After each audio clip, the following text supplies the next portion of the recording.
What is good, Council of Comics? Welcome to another live podcast. This is episode number 11. Be back in 30 seconds.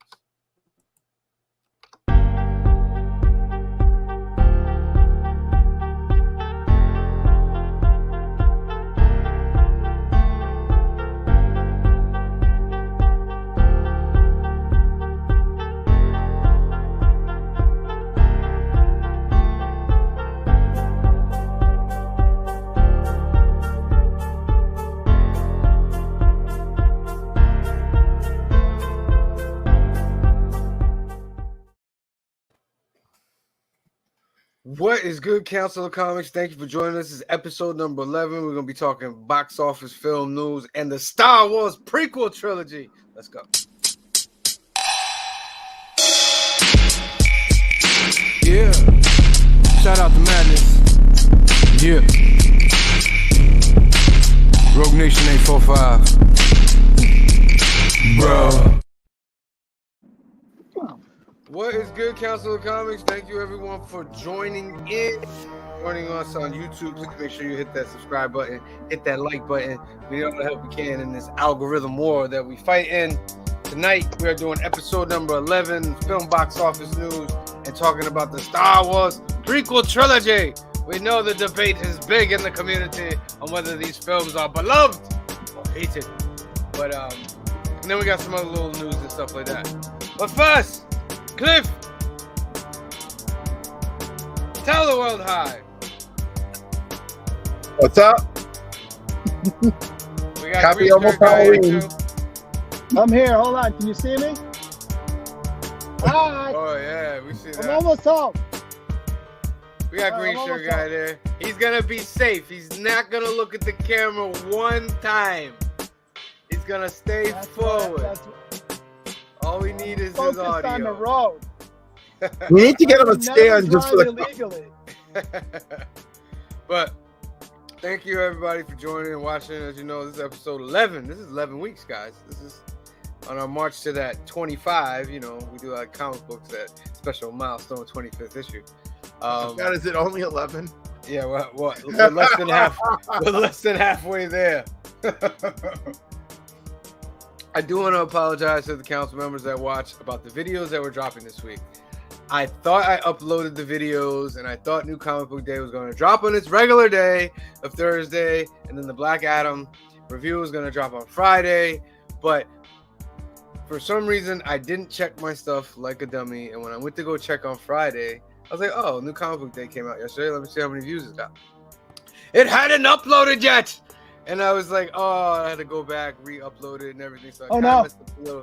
Yeah, it messed up the algorithm on that for a little bit. You know, everybody's expecting it on Thursday. But it's up, and that won't happen again because now I have to put the YouTube channel of 10-hour rain while it's loading so that the computer doesn't shut off anymore. That's a little tip for you. If the computer keeps shutting off, you don't know how to do it, just put on a 10-hour rain video and just let it play until your video loads. All right, so this week we got a couple things that we want to talk about. Let me share this screen. We have The Second Death. This is a little short film that I've been working with Jimmy Hatcher and the Bare Bones Cinema crew. As we speak right now, this is dropping. Let me turn off the volume and see where it's at. I have a couple scenes in this. It's pretty cool.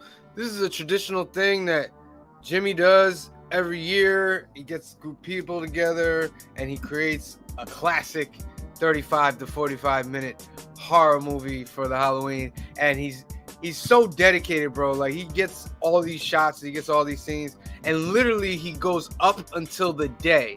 Like, today was the day that he's putting it out, and he literally finished it, I would say, like, maybe last night. Like, putting in everything. And it's like that every year, and it's not because he doesn't know what he's doing, because he does know what he's doing, and he works with the time that he has, and he's trying to make it great until the very last part. I want to get Jimmy on here eventually. This thing already started, so I'm gonna skip ahead here. Okay, some little scenes here. I'm not gonna play the audio because I want you guys to go over to YouTube, you know, and check it out. But these things are fun. Like we went to an old building that one of the that's Steve right there. Like his mom worked at a building. We got to go in there and film like some police scenes. Okay, and, who like, is this? What is that? What the? Yeah, What I can't explain the Sean Snyder line of movies. These are the Sean Snyder murder movies. And like, well, I mean, like, you know, who is that? Like, Steve That's is Steve. basically Steve. That's but Steve.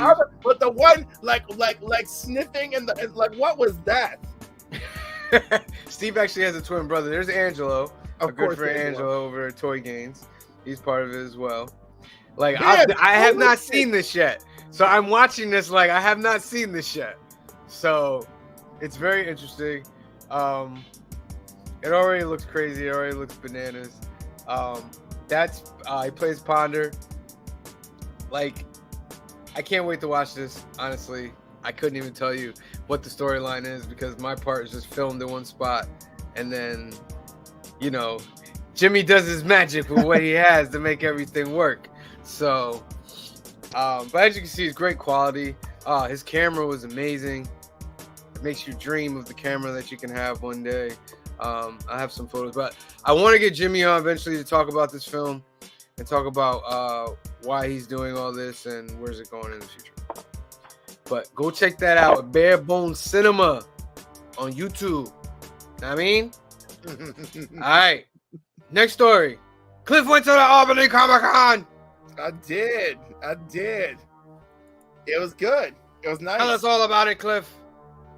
I mean, I saw our good friends. I saw Christian St. Pierre and his wife. Hi, Kamaria. I saw Raymond Lowell and Scott Bo Manchester and his husband Wayne and Paul Harding, who has worked on so many figures and statues and things that like you've all grown to love. He worked on a couple recent Marvel Legend Wolverines and Captain Americas that he sold while I was there. In fact, my friend Dave bought one. And you know, I bought some stuff if we wanna go through that. What you got there, Cliff? What you got there? Show us a little something. You know what I mean? How big was the bag you took first? First, show us that. How was what? How big was the bag you took? Show us that first. It's like one of these. Oh, because when I went with you last time, you had that one that was about as tall as you. Well, yeah, you know. So actually, I got one that I got a little gift for Sam. Oh, Cliffy. What you got for me, eh? Oh. Well, Transformers little Digest closer here. number 7. Nice. Thank you, sir. Thank you. And Oh, G.I. Joe Digest number 1. nice. Ooh, Oh, Cliff, dirty. you're making my heart warm here. That's love. And then, all right, that's good. Let me get to my purchases. Oh, they love your purchases. We got 5 watching right now, Cliff. 5. Please stay and watch. The first appearance of the Soviet super soldiers. Nice. That is a key book. Oh, they're all very key. Oh, you're gonna really like this.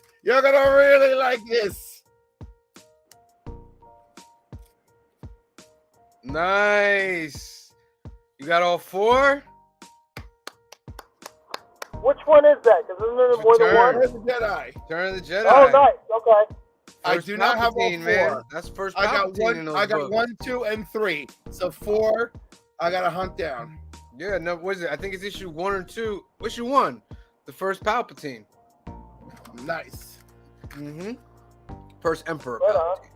First John Walker. Nice, Cliff. Yes, you're doing it here, kid. You're doing it. Oh, wait. X Factor number 1. Nice. That's an underrated book right there, man. It is underrated. And another one, a newsstand. yes, that's the number one newsstand. Shots in the air. Isn't it all together, $55. Nice. Wow. Nice. I was for these. Excellent. They didn't handcuff you on the way out for that stuff? No, it was good. And then this I got for myself too. Nice. You did good. Those two X Factors alone are like $20 a piece, especially the newsstand. No, I was like, this is amazing. Yeah. Yo, I mean, these guys were really great. So shout out to Aquilonia Comics in Troy, New York. And they gave me a bunch of raffle tickets. First place in the raffle is a copy of Avengers versus Justice League. Or Right. Avengers Justice League, right? And second prize in the raffle is a $40 store gift certificate. Right on. nice. So, regardless of which one I win, road trip. Look at me, I'm so certain I'm gonna win. I'm so certain I'm gonna win. Cliff, really quick, talk about your comedy thing. So I did. So Hudson Ribs and Fish is closed now, right? And now it's Barvino like lounge and restaurant. And anyhow, it was really nice. The restaurant will be open soon, they assured me. But we had some appetizers, whatever. And it was my first time doing stand-up. And my friend's brother was a friend too, right? So Elston was hosting it, and anyhow, he said he was impressed that I was like so comfortable for my first time doing stand-up. And it's funny because like my family was like, "Oh my God, what are you doing? You're gonna embarrass yourself." But no, I had a good time, and I start off with simple jokes like like my name is Clifford, like the big red dog. I know you're all asking yourselves, what kind of parents do that to a child? And like, that's a classic joke right there, the Clifford one. You see how we both just chuckled? That was a genuine chuckle for both of us. Like that's a key intro line right there. It's the best. And then I explained the whole thing with the lawyer and the lawyer's receptionist thinking my name was Crawford or Clawfoot, right? And then my brother was visiting from Las Vegas. Time out. Yeah. Clawfoot? Yeah, like a clawfoot tub. Yeah. Like I get that, but like that's not even a real name. I don't know, right? Like that's not even a real name, but it came to her mind because she wasn't sure. I'm sure she's thinking, who names their kid Clifford? Well, all right. So like so then I got into my brother is visiting, and I'm ordering at the time, and I'm ordering pizza from Stella's. Right? And I was like, yeah, I'll be there to pick it up. Yeah, Clifford, like the big red dog. And my brother's like, what are you doing? We're Newburgh royalty. People know us. And I'm like, whoa. Newburgh royalty, slow down. We're Newburgh royalty. Yeah. But anyhow, it's really funny. But obviously, when people see me, they know. They're like, Clifford, like the big red dog. And my mom truly is Newburgh royalty. It's hilarious. But like my brother was like all offended. And I'm like, you need to stop that right now. And then I told him about Crawford and Clawfoot, and he fell off the couch. He was laughing so hard. He's like, who names her? Who? Where did she get Clawfoot? Who would name a kid Clawfoot? Well, I'm glad that it was a good experience. We're definitely gonna try to make it out to your next show. I'm looking forward to it, and I'm very excited. Excellent. And thank you for your support. No doubt. Anytime, Cliff. Hey, green shirt guy. Yes, sir. Tell me about this guy right here. Yeah! This guy is the coolest guy in the world. So I'm at Baltimore, right? No, hold on. There's a fire truck going by. I just stopped. Hold on a second. I'm actually almost home. I'm like a mile from my house.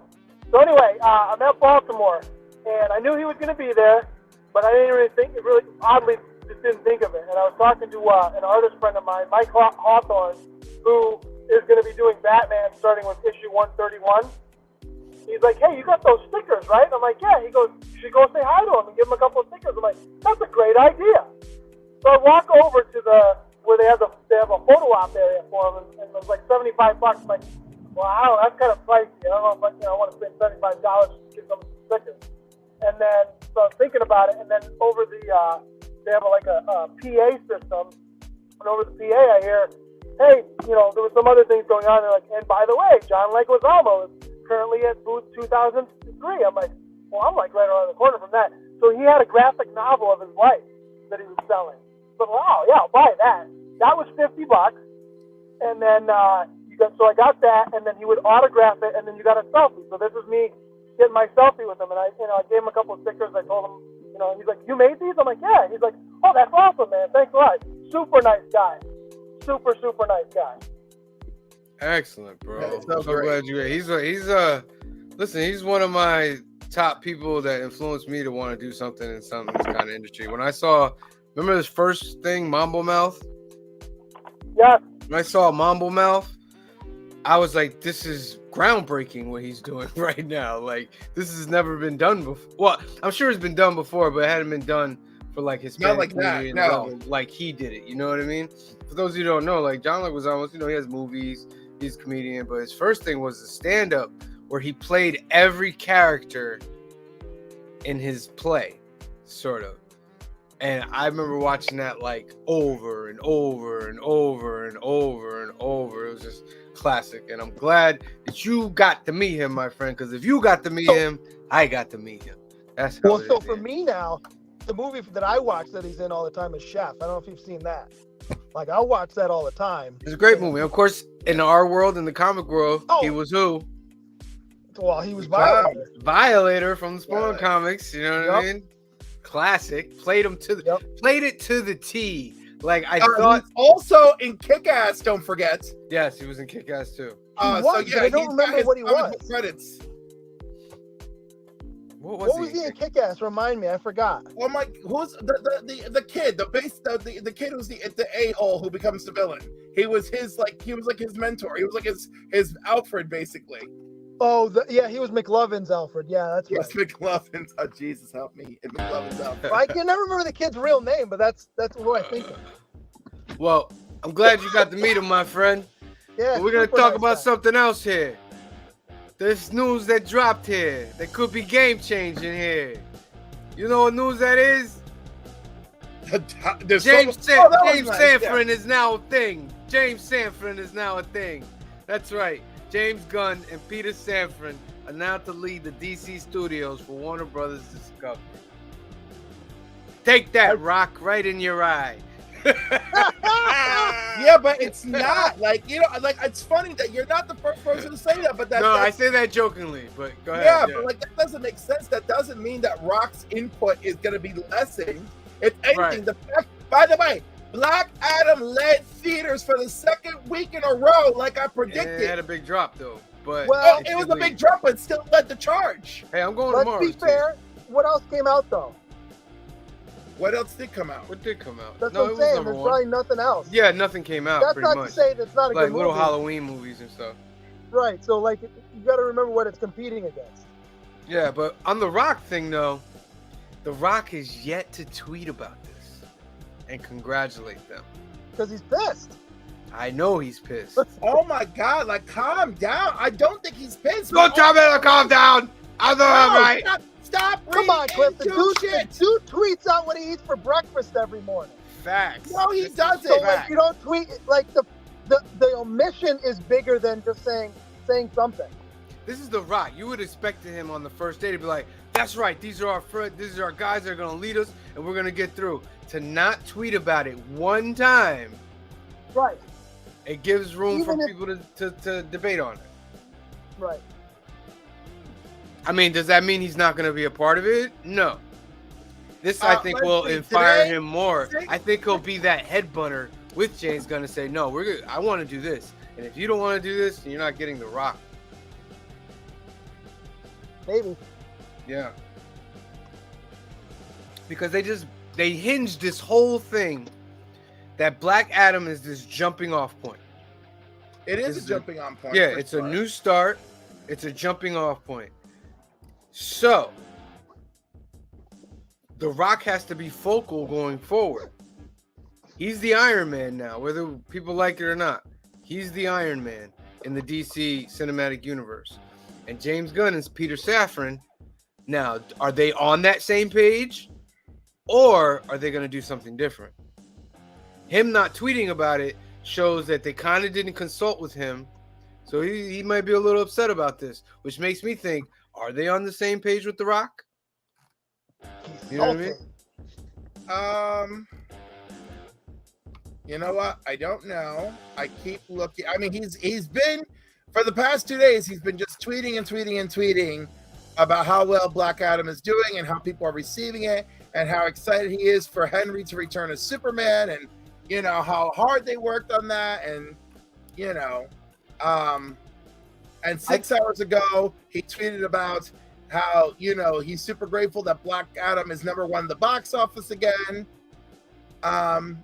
You know, and then of course he switched gears to talk about XFL.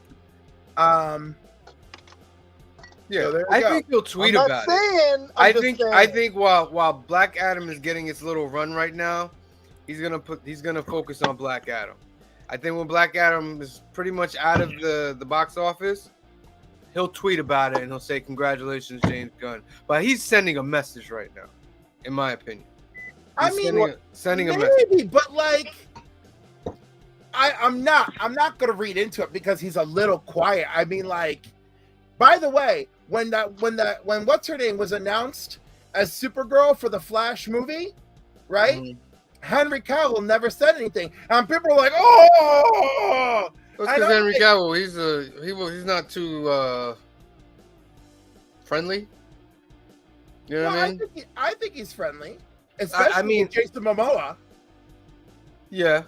And speaking of him, there's news. What's going on with that?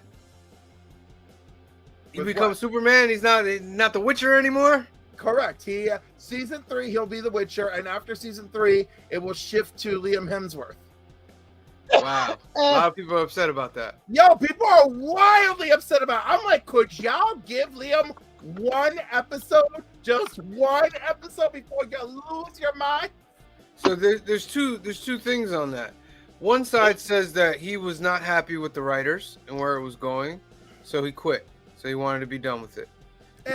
Another part is that he's got a major Superman contract coming up. Yeah, exactly. That's more probably. And he's not going to be able to do The Witcher. I was gonna say, I absolutely believe that there's a lot of Superman coming, and that's the main reason for him to leave. Now, there is some sprinkles of truth about like the writing changes, because one of the things that they talked about after season 3 is that they're not going to follow the story.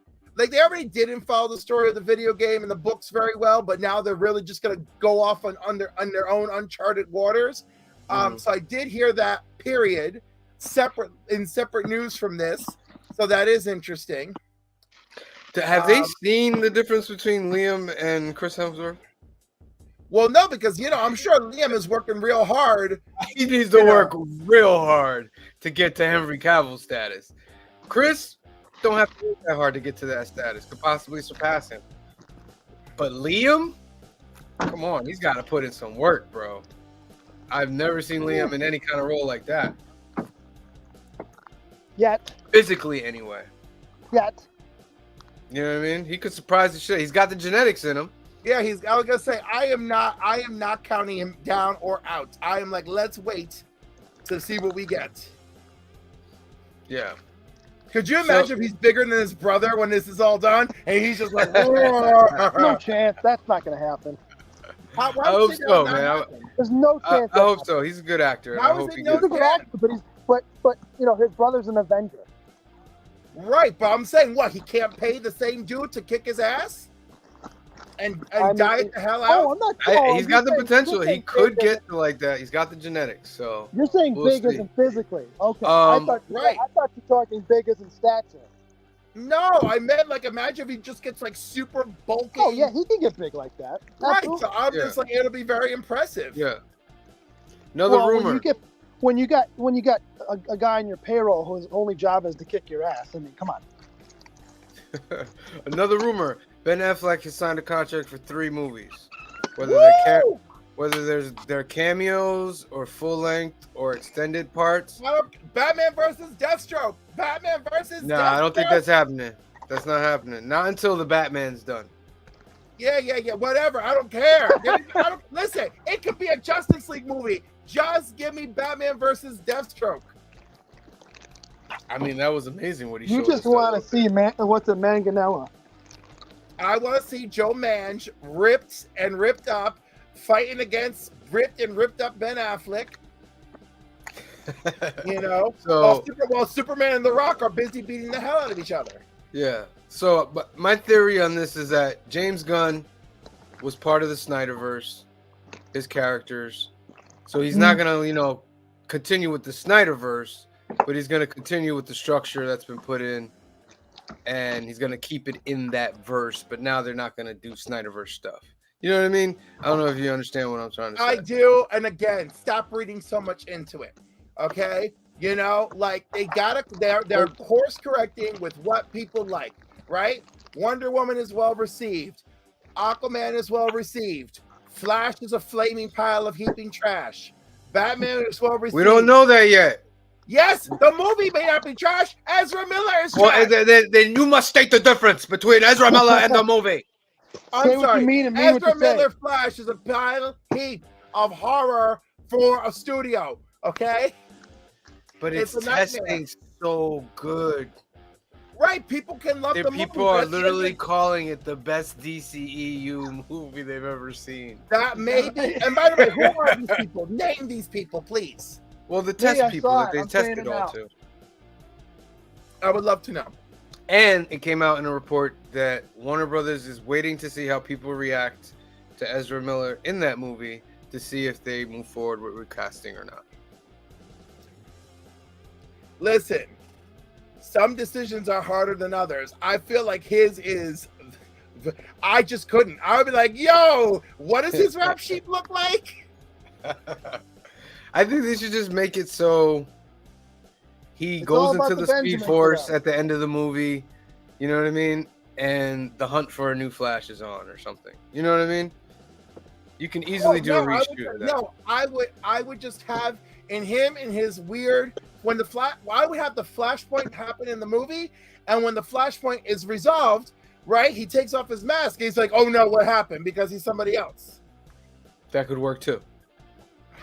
It'd have to be a big name, but what big name is going to take that spot?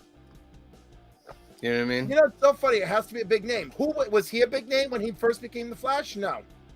Right. But he was known as a very, very good actor, though. Like, he's a good actor, and James. There's a lot of people who are crazy. I'm not going to name other people who are crazy and good actors. Okay.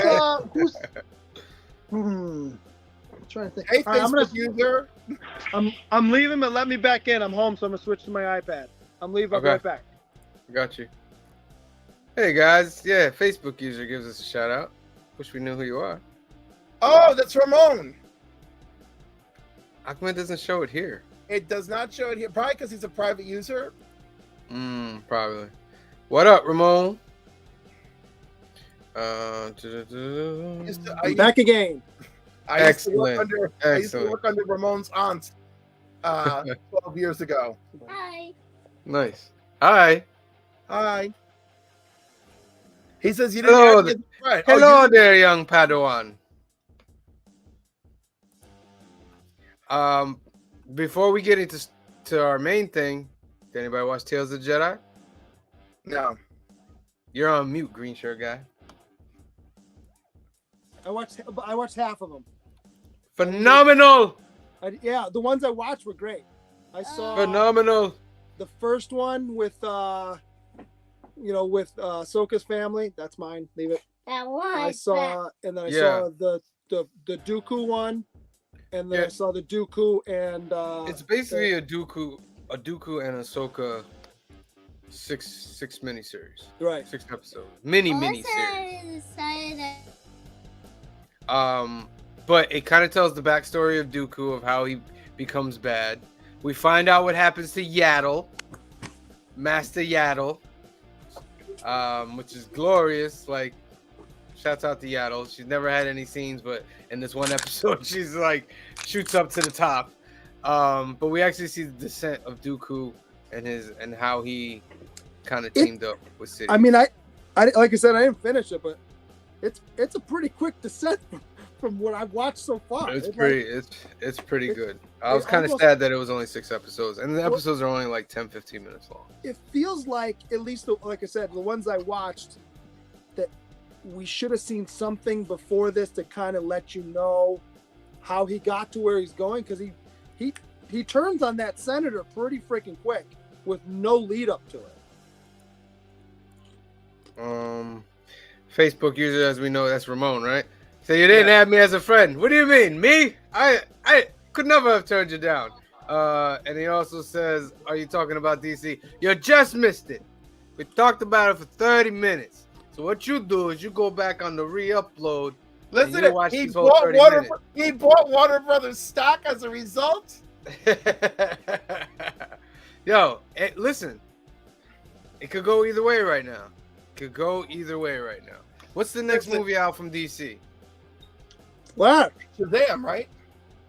The Fury of the Gods? Yeah. That would be a smart thing to do since Black Adam just came out. And the trailer for Fury of the Gods aired right before the movie. Right. So that'd be smart. He also says, oh damn, will do, and I had it before the James Gunn announcement. Cool. All right, ladies and gentlemen, let's get to what we came here to talk about. We're continuing our series of Star Wars. The Star Wars Prequel Trilogy. Loved by many, hated by more.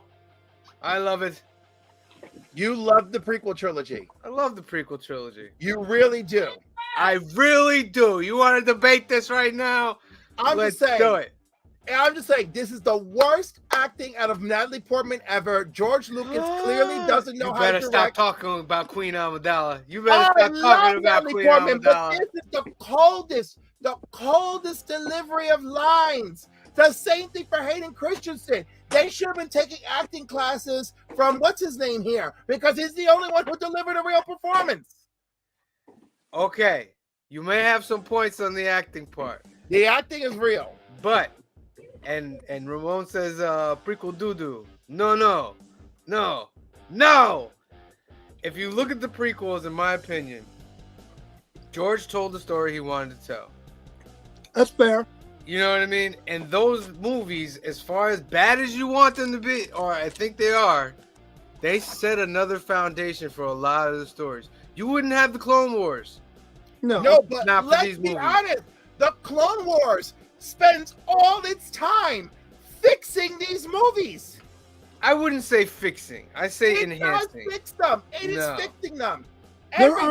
Like for instance, the Metachlorians come in episode 1 and destroy the magic, the space wizardry of Star Wars by their existence. But the TV series restores the magic of the Force by saying that they are a product of it, a conduit of it, right? But if you use this trilogy alone without any context from the additional material, it ruins some of the original magic created in the original series right there in episode 1, just with the Metachlorians, right?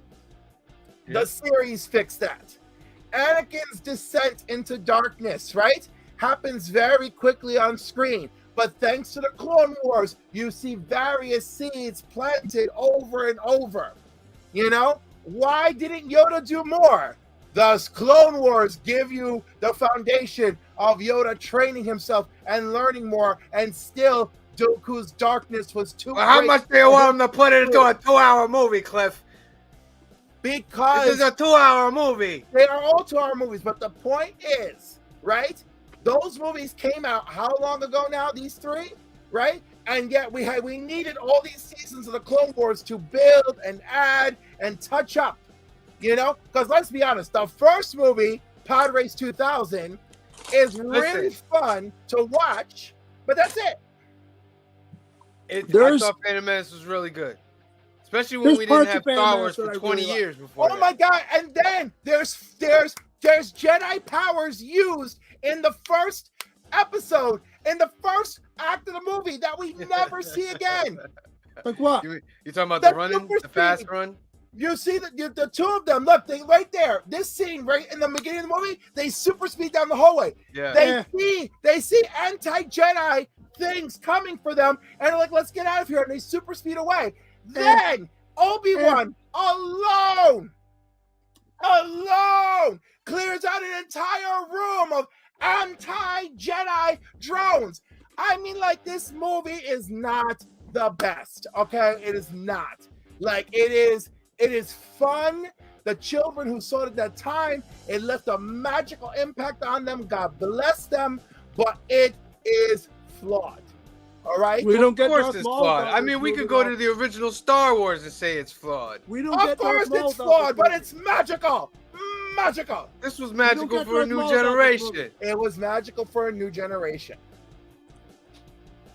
I think my I mother love- texted me that I'm Well, yelling too listen, loud. for go ahead, Green Shirt Guy. I know you want to say I something. don't love this movie, to be fair, but I do remember standing in line to get tickets. I remember standing in line, outside the theater, wrapped around the back. So I was excited when this movie came out.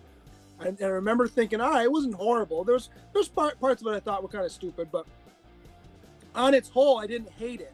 In rewatching it, it's not my favorite. But we don't get Darth Maul without this movie. Big character that everybody loves.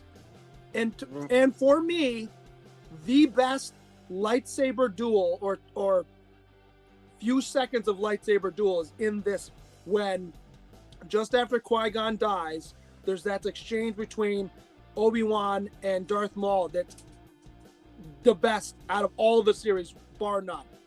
Bar none. It's about 15 seconds where it's fast. Oh, the and it fight? just looks That's like, it top, looks that's like top ballet. 5 fights. That's top 5 fights.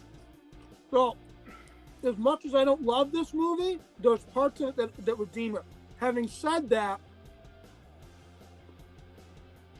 as far as the arc and the saga goes, you can cut this movie out and nothing of real consequence happens that you can't get to it with the 2 and 3. Well, you can't cut out that they found Anakin. He's the Yeah, main but thing of the story. you can though, because he can just be with them in the next movie. Yeah, but You then don't they're gonna need be to like see where where- he came from. I like the fact that he was from Tatooine. And Have you I'm ever just heard saying, of a I'm just machete saying. cut? I'm just saying, Yeah. there's nothing that you can't get to that isn't easily explained in the next 2 movies Yep. that you have to see in this one. Correct. like I would cut out the second movie more than I cut out this one. No, you're absolutely wrong. Oh, The explain. The second movie is the And- movie that truly plants all the seeds.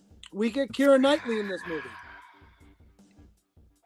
Oh, Yeah, Keira, she's thanks a to this double. movie, we get Keira Knightley. That's what we She's a have to double. remember. All You right. get a young Keira Knightley. This is kind of her start.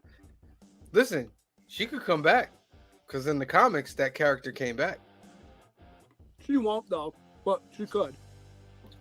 But Revenge The of the Sith prequel- was bad. Revenge of the Sith, I might be the one I kind of hate most. I'm really torn. we'll get to that one because that's the best one of the series, my friend. There's- Only the fight. Everything else is awful, and I'll tell you why. I like that one because I think that has the best story, but there's some really bad acting in it. There is such it's- bad acting. As far as this one, I'm gonna go with the pros on this. Liam Neeson is Qui-Gon Jinn. Nice. I'll give you that. Legendary.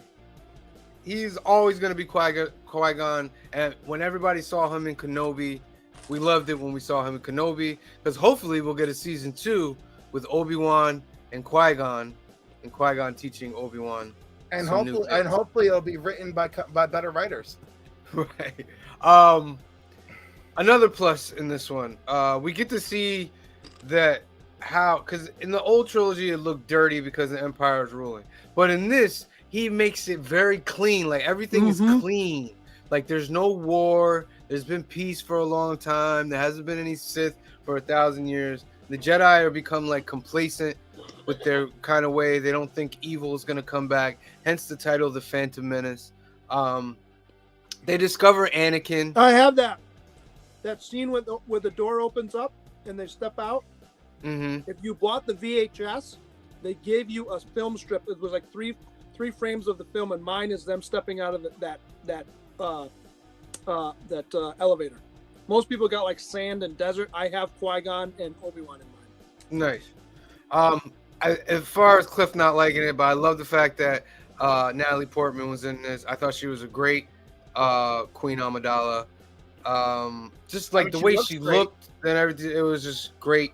I agree with you all with all the acting stuff, but I think the number one thing that was the greatest thing out of this is Darth MF Maul. I can't agree more. The sad part is that Lucas's sequel trilogy that he gave to Disney, Darth Maul was going to be the main bad guy in the sequel trilogy. And Disney was like, nah, we don't want to use the most popular character out of your prequel trilogy to base stuff on. We want to do something new. Explain that to me. I don't know. So But, we made Kylo Ren, who looks a lot like Darth Maul. Yeah, so, and then one more thing I want to add about this. When the last fight is done, it's explained. I want to get onto that over there. That Obi-Wan and Qui-Gon are basically fighting for the soul of Anakin. The Duel of the Fates. The song is called The Duel of the Fates. And Dave Filoni explained it greatly when he was like, listen, the Duel of the Fates is, where's Anakin going to end up? Is he going to end up being taught by Qui-Gon? Or is he going to end up being taught by the dark side? You know what I mean? And the fact that Qui-Gon lost, Anakin eventually goes to the dark side. If Qui-Gon had won that battle, Anakin would have been his Padawan and would have had a different path. You know what I think is hilarious? I don't know. So let me tell you what I think is hilarious. The soundtrack for Duel of the Fates sounds like Chasing Rockets from Superman the movie. Both were scored by John Williams. John Williams, a legend. Right. But I'm saying, John Williams loves to copy off of himself. Ramon says Jar Jar Binks. Notice how we haven't spoke about Jar Jar Binks in this whole conversation about the film. Because no one really wants to. You know, I liked Jar Jar Binks. Did you always like Jar Jar Binks? I always liked Jar Jar Binks. He was the same age I was when this movie came out. There's no excuse for his behavior. I like Jar Jar Binks. It wasn't made for the kid. It wasn't made for adults, and I understood that when I saw it. It was made for the kids, and Jar Jar Binks became the most popular character amongst the kids during this trilogy. They sold millions of dollars worth of merchandise of Jar Jar Binks, but because some adults want to cling to their childhood, they want to make Jar Jar Binks. Whoa. Yeah, that's right. I'm saying it. They wanted to put dirt on Jar Jar Binks, and they successfully did it because the kids. And you know what? And in the process, they put dirt all over the what do you call it? Oh my God! What are the Ewoks? The Ewoks. I was okay with the Ewoks, but you was a kid. You were a kid when you saw the Ewoks. Right. You know what I mean? If you talk to the kids that are grown up now that watch this movie, they'll be like, "I love Jar Jar Binks." Much like the kids who grew up during the sequels will love the Porgs, and we all thought it was stupid. Exactly. It's gonna happen. Wait a second. I actually love the Porgs. I just want you to know. I thought that was great. Because they're like, oh, there's these birds everywhere while we're filming. What are we gonna do with them? And they just turn them into porgs. I thought that was amazing. I'll repeat what I said to Josh 2 weeks ago at the shop. When you think about episode 1, the entire saga hinges on Qui-Gon betting on that pod race. If Anakin doesn't win, nothing happens. Right. So it's weird that it's all luck. But he has to win because he's the star of the movie. I don't. By the way, I don't believe that for 1 second, which is another flaw in Star Wars, right? Because we've had so many people put in their 2 cents on the Force. No, I believe Anakin would have just kept going, being angry, the Force boiling up inside of him, and he would have just ended up being a monster in his own way. No, but see, I think if Qui-Gon would have been his master, Qui-Gon would have taught him better how to control his feelings. Right, but if he had lost the Obi-Wan was not ready. Oh, look at this guy. Guess who's about to be a guest? Uh-oh. Yeah, we have Ash from Pokemon here. Hey, Ash, what's good? How's it going? How you doing over there? Come on, man. What are we talking about? We're talking. Well, you jumped in. By the way, everybody, this is Anthony, our good friend, owner of Alterniverse. This is our home comic book store. We are talking about episode 2, which we're moving on to, Attack of the Clones. Now, this movie is probably the most debated movie amongst the trilogy. Some people, more people kind of like dislike this movie than I don't hate this of one. the other 3. This is my least favorite of the 3. But Okay. like Cliff My does only- say, I it think does this is the one introduce I some like. important things. This one gives me freaking what's his name? I forget it. Hold on. Django Fett. It gives me Jango Fett, who I love. It gives us the kid. Mm-hmm. It gives us Boba. It gives us Boba. This one, the problem I have, if I have any major problems with this movie, I think the story's fine for the most part. There's some, all Star Wars movies have plot holes that you get over with because, Star Wars. For me, this one is too much CGI. And you notice, that's it in something this one. bad. But yo, Yeah. I didn't notice it as much Windu in in the other one. action. This one, it's right in your face. Yeah. It's That's- a good-looking movie, but some of the CG is like you could do a little. You could have done a little bit of real effects. Listen, you're right, and I completely agree. But this one gives us Mace Windu in action. I love it. This one gives us Padme actually doing something. I love it. It gives us Yoda fighting. Freaking, what's his name? Dooku. I love it. Now what I'm mad about. Lightsaber. Yeah, that's a long comment. But they said Yoda fight. The Yoda fight is one of the best things in this movie. We get to see Yoda. We get to see Yoda in his full form. You know what I mean? Yep. And I love how he walks. Definitely the better he walks Yoda in. fight. He walks in with the cane, leaps around like a frog, and then when he pulls the cane back to him after the fight's over, and they get away. We get to introduce all the younglings before episode 3. Yeah, we see a few. Trying to get these pictures. Okay. Prime didn't need to be CG. Could have been a real effects. Is the scene in the diner with his buddy. Yep. That character could have been a real effect character. There's no reason that had to be CG at all. He had 2 sets of arms, right? Right. Yeah. That was the only. Oh my god. The Yes. love story is Yes, so diner. bad and so cringy in this movie. Yes. Yeah, but Natalie Portman. But it was good. I liked it, man. No, it wasn't. That was cringy. And if you think that's good, like discuss it in therapy because it is cringy. No, I liked it, man. I don't know how else to explain it. I liked it. It gave me that feel of some old school movies and Where you said no, but I'm not gonna respect that. And that part is a little cringy. That part is a little super cringy. And then the No, part. how about forget all that? She's much older than him in the first movie. So how much older is she than him in this next movie? It's only 5 years 7 older. years. 7 She's years 5. is like 5. No, Right, she's but 5 he's years like older. 10 in the She's first 5. movie, and she's like in her 20s. He's 9 in the first No. movie, and she's 14. No, she's 15 in the No, first yeah, movie because she's that's 14 in the first movie. to be the queen. Okay. She's 14 in the first movie, and Anakin was 9. It's a 5-year difference. 5-year difference. Okay. So yeah, that part is the least cringy part of this whole thing. The math is fine. So, Anakin's like a little Padawan in here. He's not a full Jedi yet, but he thinks he's this stuff.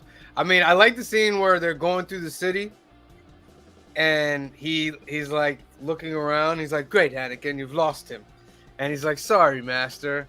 And he loses his lightsaber. And he just drops through the city like to catch the guy. I thought that was phenomenal. I was like, this is what we need to see. And when Obi-Wan jumped out the window to grab the thing, and then he was hanging on to the thing, and Anakin had to find him. Yeah. That was a great scene. That was a great scene. Well, how about Anakin with his lightsaber killing those 2 bugs within a hair of touching anything? Yeah. Dooku's introduced in this movie. I like Dooku. I'm sorry. Dooku's a great character. He was once a Jedi.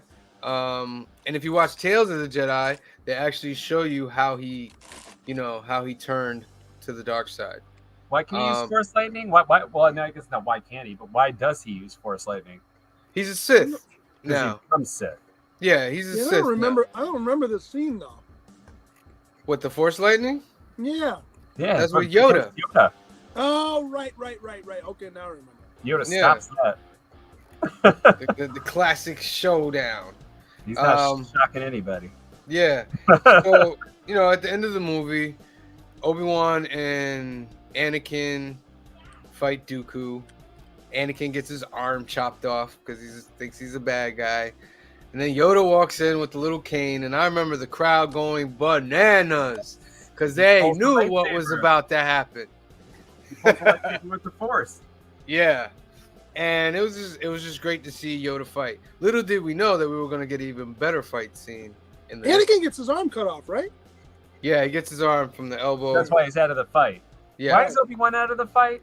He gets pushed down. He slices his arm and his leg. Oh, you're right. He does. He gets hurt. Yeah. Yeah. So I mean, more than just like yeah. So at the end of this movie, it's revealed that Dooku, because he actually tells Obi-Wan in this movie, he's like, what if I told you that the Senate was controlled by the Dark Lord of the Sith? Right. He told him what was going on. Well, not even all that, but you get the whole lineage where you find out that Yoda was Dooku's master. Yep. And Dooku was Qui-Gon's master. Right. And then he tells him the whole spiel. And he's like, yo, join me. Look at Natalie Portman. She's looking good in this movie, I'm not gonna lie. He says, join me and together we'll destroy the Sith. But Obi-Wan doesn't believe him because he knows Dooku's using the dark side. So that could be a turning point in Star Wars as well. What if Obi-Wan's like, deal. Let's go. Right? You know what I mean? Let's go get this MFer. But he doesn't. Hayden Christensen, although hated back in the prequel times, look how much he was loved when he came back in Kenobi. You know what I mean? People love the fact that he came back. Well, I think. Is this the one where he kills the sand people? It's not the casting or that he's a bad actor. He was directed to act a certain way. I mean, how are you supposed to act? Those. Well, you could say he wasn't directed. You know what I mean? Because all Lucas said was stronger, faster, more emotion, go. I've softened on that whole thing a little bit, only because, and I know I'm gonna split the room, I'm sure. Kevin Smith made to me a pretty cogent point that you're talking about a Jedi in his teenage years. It's gonna look awkward. Yeah. So the fact that he acts weird and does dumb shit totally makes sense. Now, did he have great lines to use? No, but it should look awkward that way. And I was like, all right, I can buy into that. And so for me, I've moved on from some of that stuff. Shout out to C Avenger. You switched to the YouTube. Excellent, sir. Thank you. Yeah. I just want to say though, like Natalie Portman, right? She's been an actress forever, and like her, acting in this movie and then the next movie is pretty, stale. So you're on Team Cliff, I see. But maybe she didn't want to be there. I came with the facts. The first movie, I thought she was great. There is little pieces of this second movie where she's okay, but for the most part, she's pretty.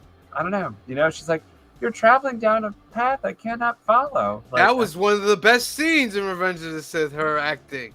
That was probably the best scene of all her acting in Star Wars. When she was like, Anakin, you're breaking my heart. I think Sam is caught up in what the moment is supposed to be, not just like how badly it is served. Yes, I'm caught up in what it's trying to give me. Like, I get what you're trying to tell me, and I accept it. Yeah, but in the meantime, I'm just saying, like, I just finished watching the last 2 episodes of Andor. The actress playing Mon Mothma is so amazing. Mothma. I said Mothma. Mothma. You said Mothma. It's still better than Mothra. So, like, That's a whole other set of movies we can.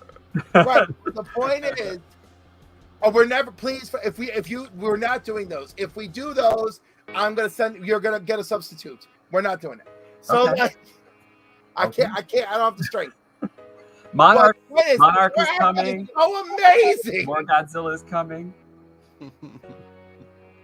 All right, so in this movie, the clones are introduced, and what is Jango Fett? Also important. Why people think this is not an important it's a part of big the series? thing. We I get don't know. Tamir Morrison. You know, he stars as a Boba Fett in the Book of Boba Fett as Boba Fett. The clones are introduced. That's a big thing. Anakin and Padme get married in a secret wedding at the end of the movie. You actually see Anakin's little robot arm, which is pretty cool. And you're like, oh, we see where this is going. And you know where it's going? It's going to this. Episode 3, Revenge of the Sith. Hands down the best movie of the prequel trilogy. Hands down. I mean, Hands down. You're like, no, but no. Like, no. How is this not better know. than Phantom Menace or Attack of the Clones? Actually, the first 20 minutes of this movie or 15 minutes, whatever, I do very much enjoy. And a lot of that goes to Ewan McGregor and R2-D2. Yeah, right. Right. R2 does a bunch of stuff. Also, part of my Turning excitement. point without R2, right? None of this would have ever happened. Like R2 opens all doors. R2 is MVP. The R2 R2 is the best space robot lesbian ever. Love R2. How do you know he's a space robot lesbian? Because that's who she is in my heart. All right, I'll let that one slide. Also, the most foul-mouthed robot in the galaxy, right? As a matter of fact, Come on. C-3PO tells us, you know?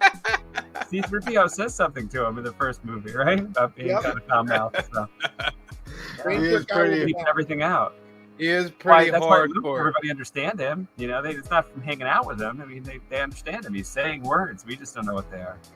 Yeah. I think by this movie, George Lucas has. Don't worry about that. We'll get to you. He got a little better with the directing, and it's just a better film for me. It's about 2-3 years after Attack of the Clones.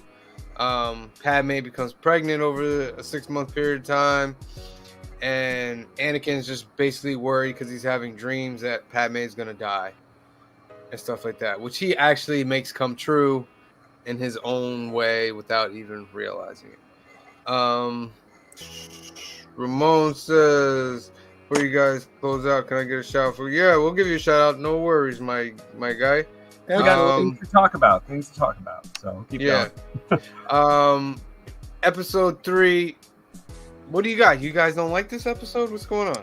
I like parts of it. I like parts of it, you know. I like parts of it too. At no point Star Wars ever movies. in my life have I said, "Ooh, I'm gonna sit down this weekend and watch the prequel trilogy." Never. I have. I don't watch all three No, of them, I'm but I'll so watch them glad here that and you there. still have a sense of childlike wonder left inside of you that hasn't died. There's some dark stuff in this one though. This was his trilogy, though, too. This is the other thing. That's the issue too. Like this one, the first trilogy really does kind of leave off on sort of a dark note, whereas people say Empire Strikes Back is dark, but it's not. It's like the good guys are all fine and they're gonna fight the next day. I mean, I don't know. Wait, no. Empire Strikes Back is pretty dark because Luke, when you first watch it, right before all this other crap comes into life, when you're a kid and you saw that for the first time, Luke has lost an arm, discovered whatever hand, but it's discovered that the main villain is his father, right? Okay. And we don't know what frozen and carbonite means. So They're gonna get his friend. They are obviously going after. That's what I'm saying. At the end, they regroup. Luke is okay because he's got his hand back, and they're going to find their friend. No, but they're not actually going anywhere, Anthony. They're standing on a ship, and he grabs what. Wait, Cliff, you're saying Empire is darker than this one? No, I'm saying don't he's say saying- that I'm one saying doesn't this end on a is dark darker note. than It Empire. does end on a dark note. We don't know if they have enough hope at the end of that movie, Anthony. Jedi kicks. No, I have to things agree off with Anthony. hope. This is a much darker thing. Like the whole We're Jedi not- Order. I just said I'm not comparing apples and oranges. I just want to say that Empire does end on a dark note. I Okay. agree. With, It's gonna be one of as the a clips that I child cut out. Watching Empire, I remember because even today, very very rarely do you see a movie end where the good guy doesn't just full on win. Yeah. Empire ends and you're Avengers like, Infinity wait a War. minute, they didn't win. They're supposed to win. All this crazy stuff's supposed to happen, but at the end, they're still supposed to win. And like, well, no, they lost here. They might have won Yeah. eventually, I but see. That's the they thing. definitely At the end, lost. Empire Strikes Back. I guess I just do have more hope. I just felt like, whatever. You know what I mean? Listen to you. Like I all said, they of a take sudden they you're an take Luke's optimist? hand, but he gets it back by the end of the movie, right? Like he is okay, and Han Solo isn't dead. He's just Yeah. inside of the thing that they're gonna go try to get him out of, which they do. There's a lot more Okay, mystery but in we that. don't know that, Anthony. We don't Oh, I know understand. it. I That understand, movie but it's- doesn't tell you that. So Oh, I when you're understand watching it for the first time with no context, Well- it ends on a dark note. Darker note. Not dark, but super dark, but dark note. Because you don't know at the I don't time know. that you're watching it for the first time with no context. I don't Other know. than I don't know. I Like, just feel, I guess from the- years the- of reading comic listen. books, you know that the good guys are gonna come. You know what I mean? Like, they didn't have well, their. yeah, but do we The know only that uplifting Jedi will thing win? about this movie at the end was Obi-Wan giving Luke to Owen and Peru. That is the only uplifting And that's thing. not even that uplifting because Yeah, that's not everything before that is pure dark. He's some orphan dumped off on a sand planet. Like, I mean, I don't know. Yeah, like Anakin Right? burns alive. Two, Like the conversation between an uncle we Obi-Wan know and doesn't want Anakin. Oh my That's god, the best when part. Obi-Wan's That's like the best part. when Obi-Wan's like, I have failed you, Anakin. I have failed you. Right, exactly. And you were like I a was brother. like, oh, my You heart were was like a brother breaking. to me, but he didn't have the, I don't know what you want to call it, to kill him. Like, Yeah. he's on fire. He left I mean, him would- burning without arms and legs. And that was great. That was great fodder for them to use for Obi-Wan for Kenobi the series. Oh, sure. Because him dragging him through the flames of the Force was amazing. Right? Yes, it was. How's Right, that that feel, happened. Obi-Wan? Sorry. Well, you got to look at it from Obi-Wan's standpoint too when he's fighting there. Initially, he's like, well, I'm defending myself, but I don't want to hurt Anakin. Yeah, Then he I doesn't want think to kill him. towards the end, he's like, I don't have a choice because if I don't kill him, it's only going to be bad from here on out.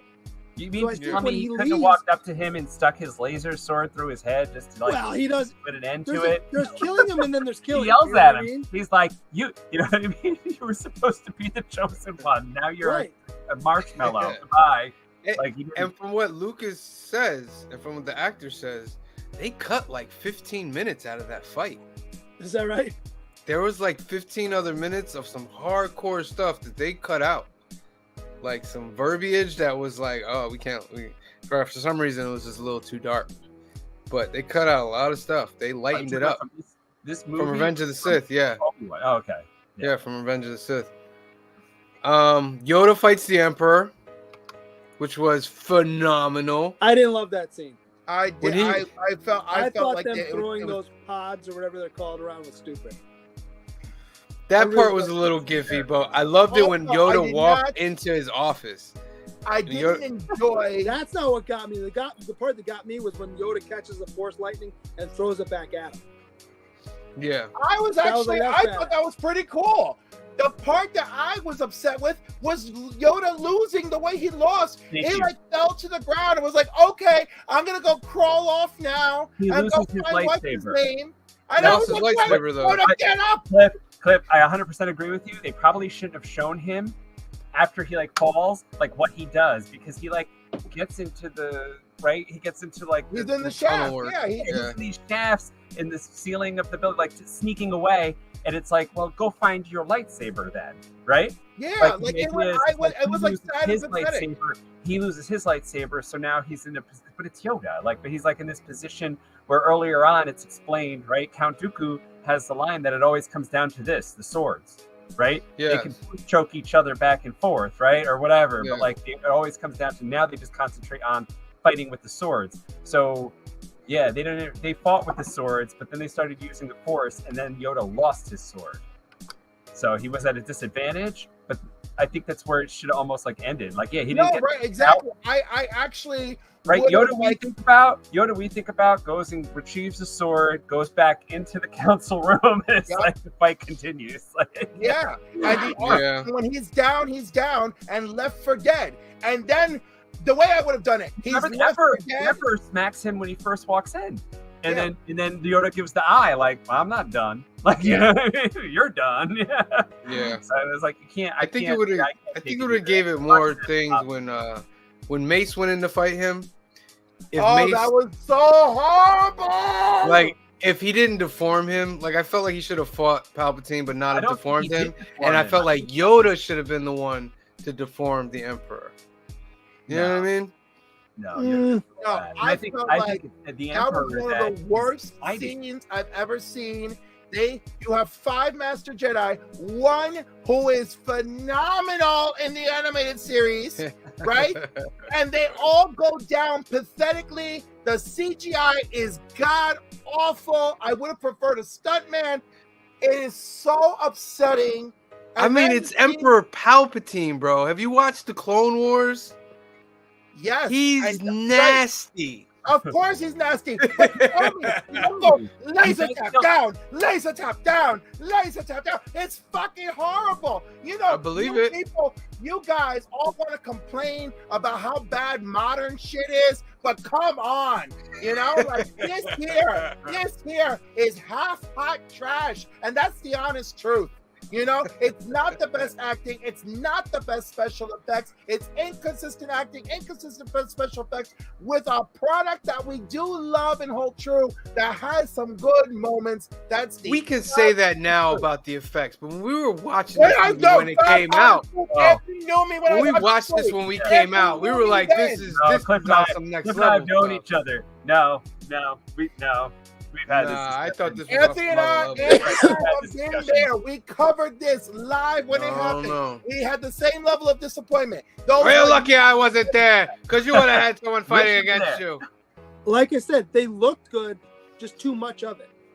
Yeah. I know, but that fight is not good. It's not good. The 5-on-1 is so bad. Because they all just fall, right? Remember we talked about it, they just like fall.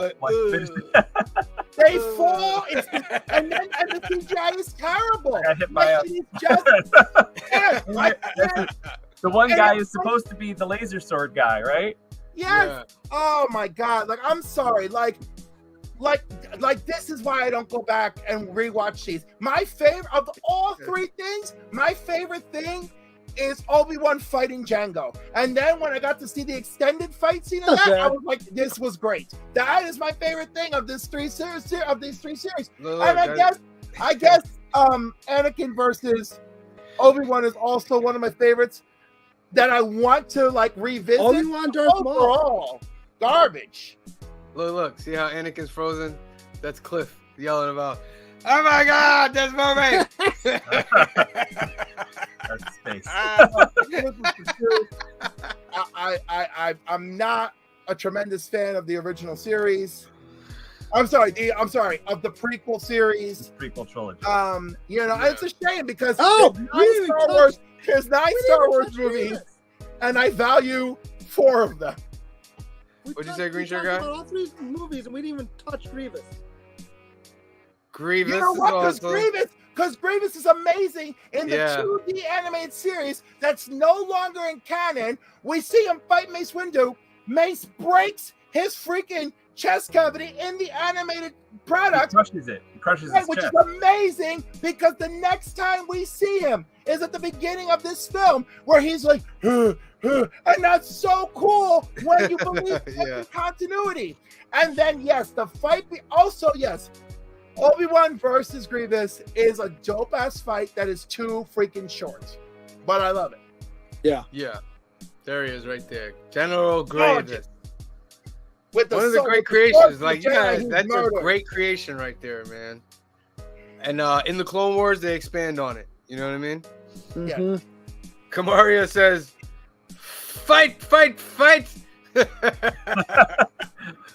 us Listen, or we- what's on That's this I'm us, glad. that's us. I'm glad we have an overall difference of opinion because the way we speak about it is how other people speak about it. And if we were all one-sided, it would be a pretty boring show. But overall, you know, maybe you guys, this isn't your favorite one. This is my favorite one of the prequels. Yeah, probably. I probably like the third one the best.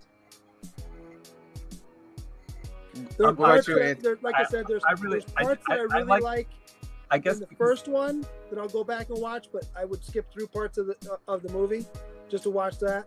And I like some of the stuff before all the insect people come down in the second one.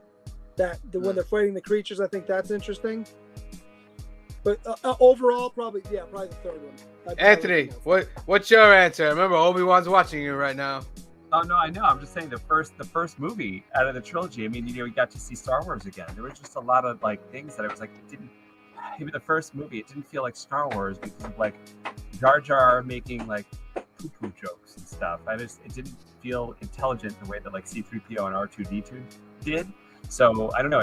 Something about it didn't quite feel like Star Wars. In other words, but out of those three, I mean, the first one I thought was fine. Like.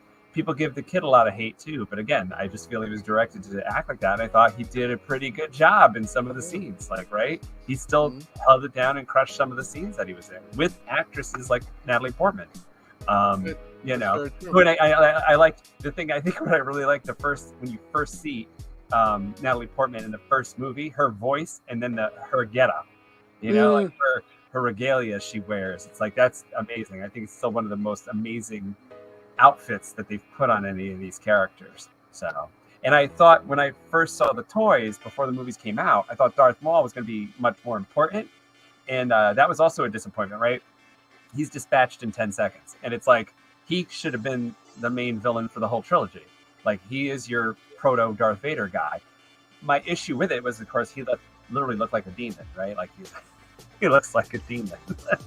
He's part of the Sith. And he's like, and the thing is like that first fight, I mean, he's like a caged animal where he's like back and forth waiting for the door to open. Yeah, and, that was incredible. They showed the difference between like, you know, the Sith and the Jedi. And so Yeah. there was a lot of crap in that first movie, but there was also some good.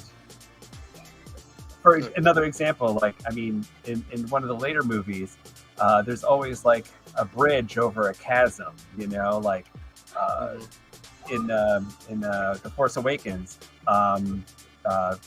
what's his name? The Marine. Han and Ben. Ben is walking across the chasm, like, and his dad follows him out there. But why is that there? Like, right, what purpose does it serve? In the first movie, those doors opening and closing between the Jedi. Well, but they're also, before they even get that far, if you remember, they're fighting on something very similar. Right, Yeah. and then, but why? Why would you do that? What is the purpose of the doors? What is like? Where are we? Like, kind of Drama on film. Cliff. Right. Remember, Anakin is looking at you, Cliff. What is your favorite? Do I get no comment? Huh? Can I plead no contest? All I said was, remember, Anakin is looking at you. Yeah, no contest, bitch. No contest. Obi-Wan, the series, when he came back, right? That was awesome. I enjoyed that so much more because that was, even though that show is also imperfect, it's so much more, it's so put together. When we get to that, I'm going to shred that show. I like lots of it, but there's some really glaring problems with that show. Of course there is, but I feel like this is more glaring overall. Although there are some gorgeous sets in this trilogy, I wish I felt something strong about it. Do you know one time I was shredding the first movie apart, and Liam Neeson is like 2 feet away and the door at the time, and then I caught myself. I was like, but you know what? These guys, they don't know. Everyone's just trying to make a good movie. I shouldn't be so critical. Remember that, Anthony? It's true, right? I don't know. Like, that's the other thing. It's like how critical. I mean, we've rewatched all of them, right? I think everybody here, right? We've all rewatched. I haven't. No? I have. No. Oh. Okay. Liam Neeson hated the movies until recently, anyway. So Well, now he's back. he didn't even want to come back for episode 2. Obi-Wan. No, for episode 2, they had to use some like cut audio from other stuff. To is that right? Anakin, no. Avenger. This movie presented the worst line in Star Wars history when they put the Vader mask on. No. Yeah. Yes. All right. So, yeah. I mean, that was our little discussion on the Star Wars prequel trilogy. The Vader mask that they fixed. Twice. Yes. Twice. Ashoka hit That him, mask has been that, changed but so many times. and then Obi-Wan got him on the other side of the mask. I mean, well, this is Well, easily not even that, explainable though, but because the original wasn't symmetrical. That's when they made it a lot more symmetrical.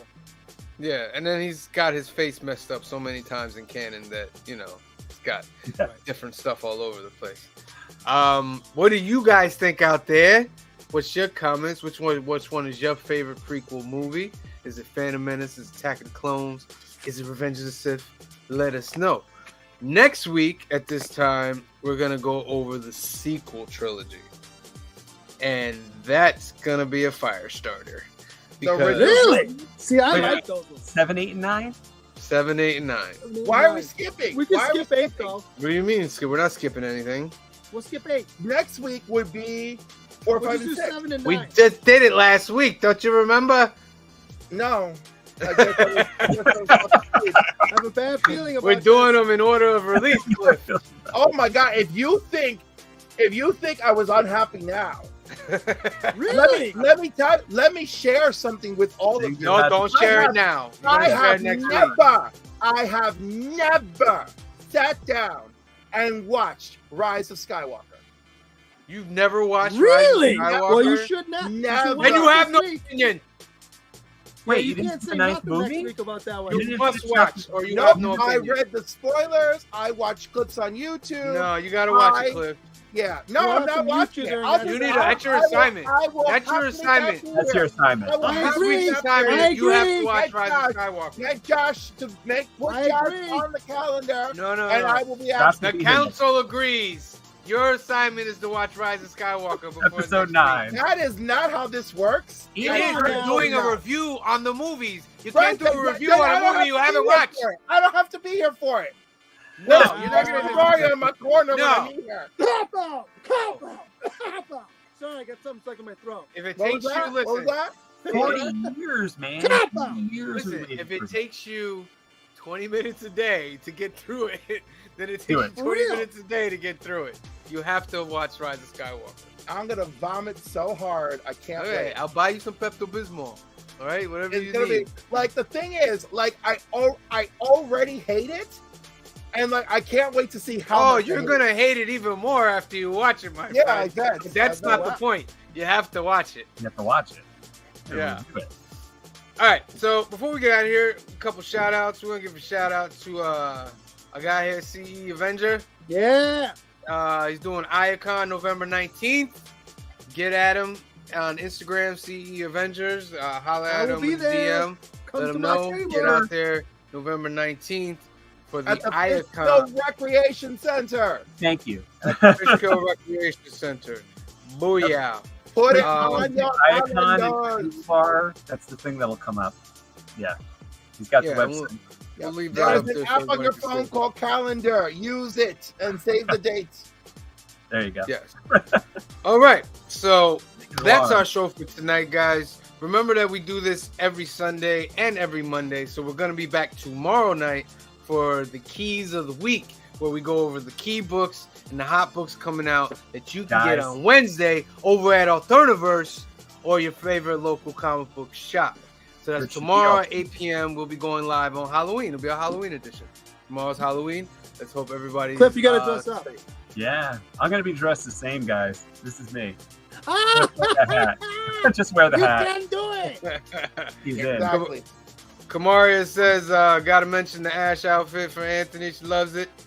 in. Thanks. But yeah, we'll be back on here tomorrow night.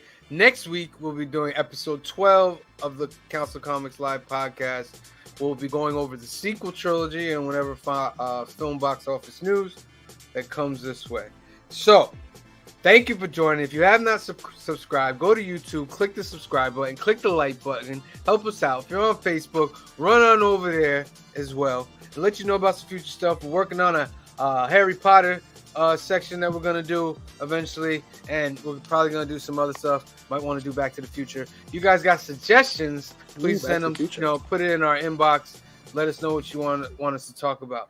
So for myself, for Cliff, for Green Shirt Guy, for Ash, aka Anthony, let's turn over at Universe.